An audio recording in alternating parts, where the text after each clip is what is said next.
अरे भाई ये देखें भाई क्या कह रहे हैं, इतना से चलाने का 100 रुपया ले रहे हैं। ये ऊँट छोटी सी सवारी का 100 रुपया, पर सवारी का 100 रुपया ले रहे हैं। ये भाईजान कह रहे हैं, बड़े भाईजान। ये देखें ये सवारी है, ये चक्कर आपके सामने है।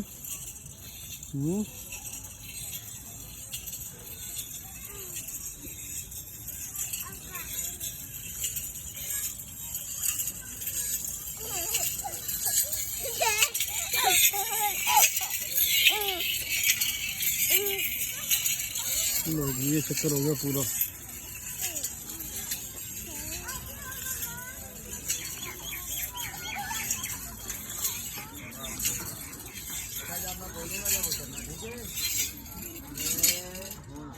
तो बैठ के नहीं उतारोगे? नहीं सर, बच्चे हैं छोटे, बिठाने आज बिठा